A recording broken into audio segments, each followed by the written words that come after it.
l'Université de Lausanne offre une formation unique en Europe, réunissant géologie, géographie et environnement. On recouvre un immense spectre, d'un côté des physiciens purs ou des chimistes, et à l'autre extrême des philosophes, des gens qui s'occupent d'écologie industrielle, en passant par tout le domaine de la géographie humaine. Grâce à ses orientations en sciences naturelles et humaines, la faculté des géosciences et de l'environnement de l'UNIL s'intéresse aux transformations de notre planète et leurs conséquences sur l'homme et son milieu naturel. On est dans une faculté qui a une sensibilité très large, ça donne une richesse absolument exceptionnelle. Du sommet des Alpes au centre des métropoles urbaines, l'environnement est au cœur de la recherche.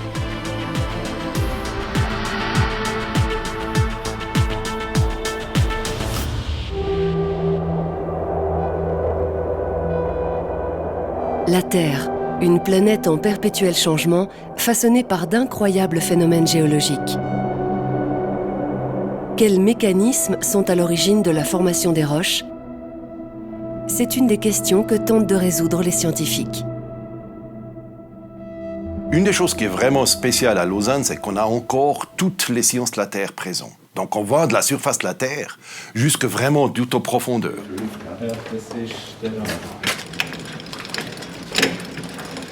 Nous, on fait des études qui commencent il y a 4,6 milliards d'années et ça continue jusqu'à maintenant. En Patagonie, les géologues de l'UNIL ont trouvé un terrain de recherche idéal pour mener l'enquête. La Patagonie me fascine parce que les falaises, les roches, on les voit extrêmement bien. On voit une partie de la croûte, pas du tout déformée, pas du tout changée, et donc ça veut dire qu'on peut vraiment voir ce qu'étaient les processus qui se faisaient à peu près il y a 12,6 millions d'années. À cette époque, du magma en fusion remonte des profondeurs de la Terre. Ce processus est à l'origine de la formation de ces parois. Pour l'étudier, des échantillons de roches récoltés sur place sont analysés à Lausanne à l'aide de cette sonde. Un instrument dont il n'existe que 2 exemplaires dans le monde. Cet instrument sert à analyser des compositions chimiques des minéraux. Ça va nous raconter l'histoire sur la formation de ces minéraux. Et grâce à cela, peut-être mieux comprendre les origines de notre planète.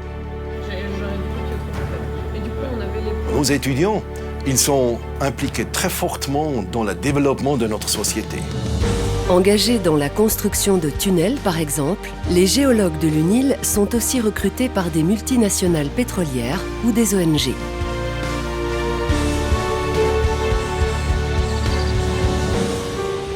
Aujourd'hui, l'augmentation des gaz à effet de serre comme le CO2 conduit au réchauffement climatique. Pour faire face à cette menace, Fabienne Dietrich travaille sur l'iroko. Cet arbre tropical offre peut-être une solution. Cet arbre, comme n'importe quel autre arbre, fait la photosynthèse. C'est un mécanisme qui permet aux plantes de créer de l'énergie à partir du CO2 atmosphérique. Simplement, lui, après, il va avoir la particularité de le rejeter dans le sol sous forme de sel. Et ce sel va être transformé dans le sol par des bactéries et des champignons sous forme de calcaire. Cet arbre stocke donc de manière durable le gaz carbonique. Une découverte majeure à la frontière entre le minéral et le vivant. Et puis la deuxième chose, c'est que quand vous ajoutez du calcaire dans un sol, vous enrichissez en quelque sorte ce sol, c'est-à-dire que vous lui donnez plus de fertilité. Et en zone tropicale, on a besoin de donner de la fertilité au sol parce que les sols, paradoxalement, sont très pauvres. Pour cette doctorante en biogéosciences, les débouchés professionnels sont nombreux. On a un excellent taux de réussite. On a des gens qui sont pris, par exemple, dans les parcs naturels. Et puis aussi une personne qui vient d'être recrutée à l'UICN, donc qui est l'Institut de conservation de la nature. Et là, typiquement, ce sont des jobs qui sont des jobs importants. C'est une faculté qui a eu un taux de croissance exceptionnel. Nous avons dépassé 1000 étudiants, 37 professeurs. Les doctorants, là aussi, on a un point de fierté, on en a plus d'une centaine, dont la plupart, d'ailleurs, sont financés par le Fonds national de la recherche scientifique et également par des fonds de recherche européens.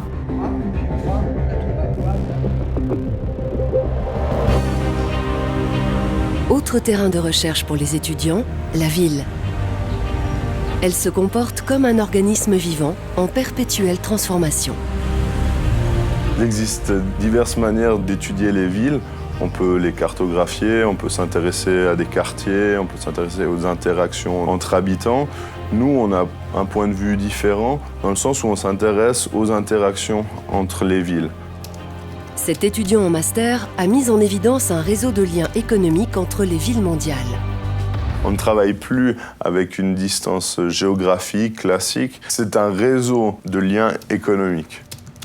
Les villes sont représentées en fonction de l'importance des liens tissés entre les filiales de multinationales. Plus les liens sont importants, plus les villes apparaissent proches. Ce qui est intéressant, ce sont les 3 villes centrales, Londres, Paris et New York. Elles sont très connectées. Cette recherche est stratégique. Elle détermine l'attractivité des villes pour les entreprises qui veulent s'y implanter. À l'échelle du canton de Vaud, d'autres questions se posent sur l'avenir de l'agriculture. Les villes auront-elles bientôt englouti la campagne ? Aujourd'hui, l'agriculture est un enjeu mondial en termes d'alimentation, mais aussi en termes d'occupation du territoire, en termes d'usage des ressources, etc. Donc on s'est posé un certain nombre de questions. Les paysans vaudois vivront-ils de la terre ou de la production d'énergie ? C'est une des interrogations soulevées par cette enquête. Ce qu'on a développé, c'est une méthode pour imaginer le futur qui se fasse de façon participative avec les agriculteurs, mais aussi de façon participative avec le public. Et c'est pour ça qu'on a mis pas mal d'énergie à faire un site internet sur lequel les gens peuvent se rendre et peuvent voter pour le futur qu'ils désirent pour l'agriculture en 2030. Sur le site, l'internaute peut choisir parmi 4 scénarios pour l'avenir. Pour en débattre, des tables rondes et un cours public ont rassemblé des centaines de personnes des milieux agricoles et scientifiques. Ce qui se dégage fortement, c'est que les gens souhaitent soutenir leur agriculture vaudoise, ils veulent la préserver et ils veulent développer l'autonomie énergétique et alimentaire du canton de Vaud. Au terme de cette recherche, Nelly Niva a décidé de repartir travailler sur le terrain. Je suis devenue urbaniste à la ville de Morges et j'essaye de développer un agroquartier, c'est-à-dire un quartier qui mêlerait agriculture et urbanisation. La formation offerte par la faculté permet aussi de se lancer dans des projets à l'autre bout du monde, comme celui de cet ancien étudiant. À la fin de mes études, en fait, je ne voulais faire qu'une seule chose qui regroupe tout ce que j'aime faire. C'est surtout la science, l'environnement et l'aventure.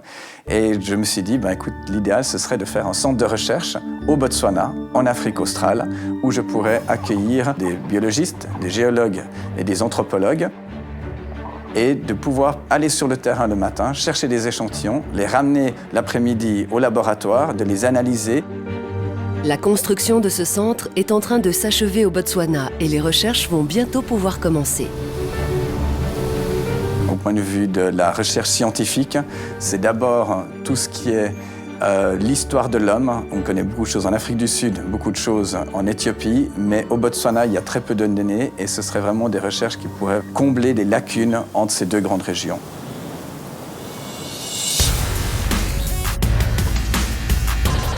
Retour en Suisse.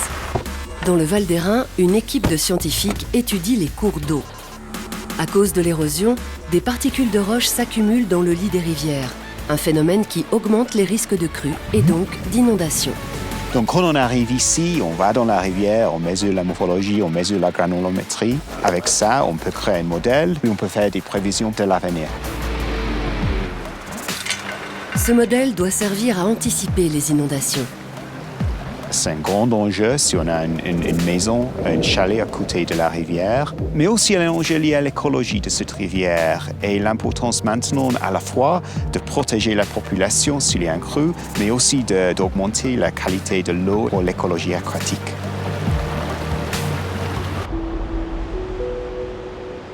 La gestion durable de l'eau est un vrai défi. Le lac Léman est le plus grand réservoir d'eau potable d'Europe. Pourtant, il est menacé. Oui, le lac est menacé. Depuis quelques années, on détecte des milliers de micropolluants dans le lac. Ces substances chimiques sont dues à notre utilisation quotidienne de cosmétiques, de pharmaceutiques, etc.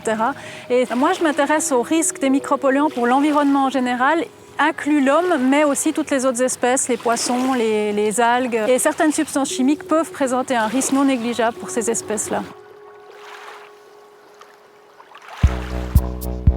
Alors, cette problématique des micropolluants est relativement nouvelle. Ça fait une quinzaine d'années qu'on en parle largement. Et il y a de plus en plus de questions qui se posent par rapport à ça, par rapport à risque pour l'environnement, risque pour l'homme. Et il y a besoin de spécialistes formés sur la question pour les offices cantonaux, pour les bureaux d'études, pour les politiques. Une action globale en faveur de l'environnement est donc aujourd'hui essentielle pour nos sociétés. Alors, ce qui est très caractéristique des problèmes d'environnement contemporains, aussi bien les problèmes globaux, climat, biodiversité, que des problèmes plus locaux, micropolluants dans le lac, c'est qu'ils sont tous abstraits. Si vous voyez le climat, les gens ne comprennent pas ce que ça signifie le changement climatique. Avec mes sens, je ne perçois pas une moyenne des températures. Et justement, on se mobilise dans une démocratie que pour ce qui nous touche directement. Et on voit bien que nos démocraties n'arrivent pas à vraiment prendre en charge les problèmes d'environnement globaux. Nous, en tant que chercheurs à l'Université de Lausanne, évidemment, on ne se contente pas de ce constat. On essaie bien de proposer quelque chose. Alors, par exemple, on essaie de construire les principes d'une démocratie, on parle de démocratie écologique, qui réussirait un petit peu mieux à nous amener tous à mieux tenir compte de ces problèmes qui paraissent lointains, qui sont abstraits, alors que l'impact sur nos modes de vie sera extrêmement important. Les ressources sont limitées, on est sur une planète qui n'est pas extensible, donc on a toutes sortes d'aspects de durabilité forte à aborder, sensibiliser nos étudiants pour qu'ensuite, s'ils deviennent des politiques notamment, ils puissent transmettre cette nouvelle vision des choses. Pour répondre à ces enjeux, la Faculté des géosciences et de l'environnement de l'UNIL propose une recherche interdisciplinaire et une formation de pointe à la croisée des sciences naturelles, expérimentales et humaines.